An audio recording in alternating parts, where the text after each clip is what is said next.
Liebe Nicht-Seisler, Seislerdeutsch, das verstehen ihr doch problemlos.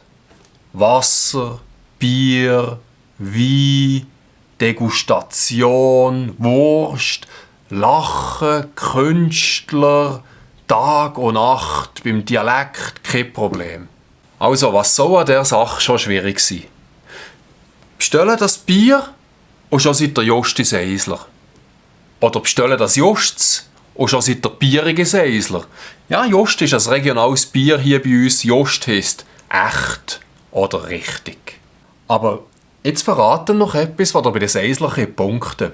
Die meinen nämlich, als Josts, das käme von Französisch juste.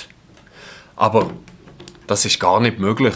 Juste, Justus ist Latinisch und ist von dort direkt zu uns gekommen, nicht über einen Umweg mit Französisch. Ja eben, würde ich sagen, so nicht. Ja, wie Seisler sagen, so nicht. Wie Französisch, das kommt auch wie Santé von Gesundheit. So nicht. Ein Weltsche hat mir übrigens erklärt, dass das ganz einfach ist, Seislerdeutsch zu verstehen. Sonnet, das tönt wie Sonett. Sonett, das wäre jetzt Leute auf Französisch. Ding dong.